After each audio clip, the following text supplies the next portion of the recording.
Hello guys, आपका मेरे channel BVM lion में बहुत बहुत स्वागत है।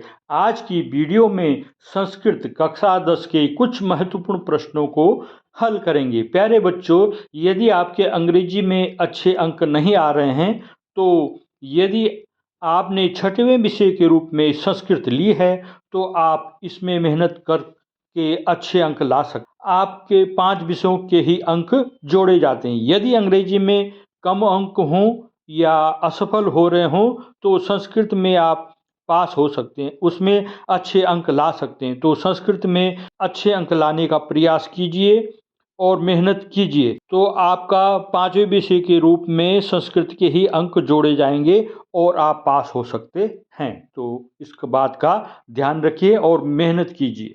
कक्षा 10 संस्कृत का पेपर है। प्रश्न संख्या 1 से 3 तक गद्यांश पर आधारित प्रश्न है, जो गद्यांश को पढ़कर देना है। गद्यांश यहाँ पर लिखा हुआ है। ये महाकवि कालिदासः संस्कृत कवीनां मुकुटमणि अस्ति, न केवलं भारत देशस्य अपितु समग्र विश्वस्य उत्कृष्ट कविषु।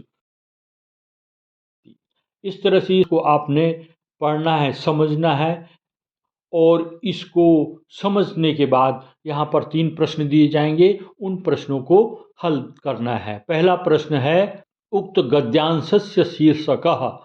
इसमें 4 विकल्प दे रखे हैं। कविकुलु कालिदासः, विश्वकविरवीन्द्रः, आदि शंकराचार्य, संस्कृत भाषाया गौरव।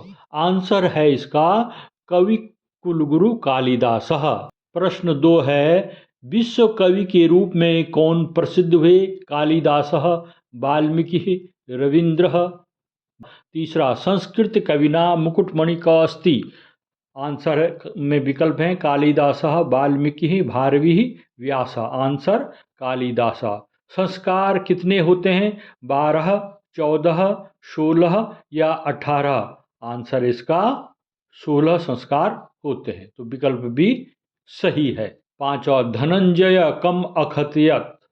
अर्जुनम, कृष्णम, युधिष्ठिरम, भीमम। आंसर इसका अर्जुनम। मूर्खाणाम कालः गच्छति व्यसनेन, कलहेन, निद्रया, एतेषु सर्वेषु। आंसर इसका एतेषु सर्वेषु।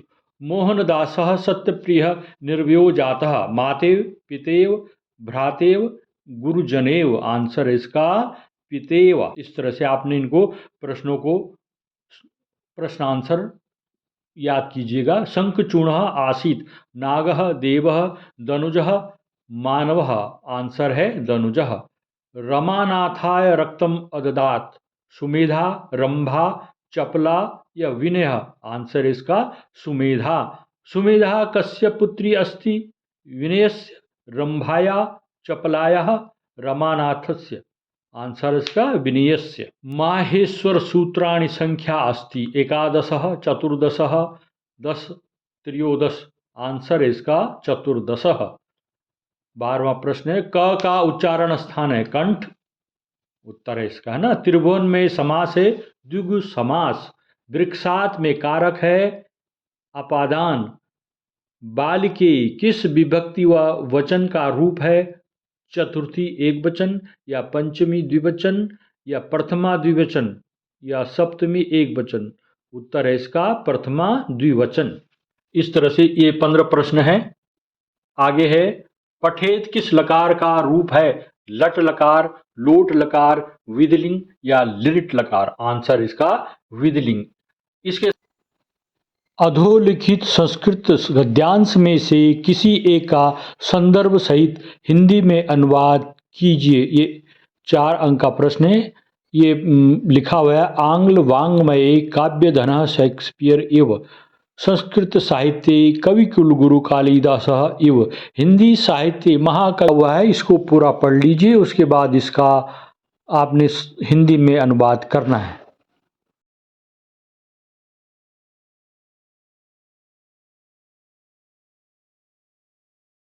अंग्रेजी भाषा के साहित्य में काव्य धन की उपाधि से विभूषित शेक्सपियर की तरह संस्कृत भाषा के साहित्य में कवि कुलगुरु कालिदास की तरह और हिंदी भाषा के साहित्य में महाकवि तुलसीदास की तरह और बांग्ला भाषा के साहित्य में कवींद्र की उपाधि से विभूषित रविंद्रनाथ टैगोर को कौन नहीं जानता।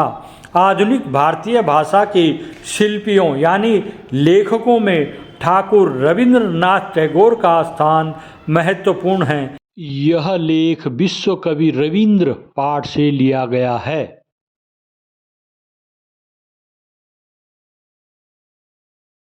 साथ साथ में यहाँ पर ये प्रश्न पत्र दे रहा हूँ आपको, उसको भी देख लीजिए और उसको किस तरह से प्रश्नों को ढूंढिए, उनके उत्तर ढूंढिए, उनको याद कीजिए।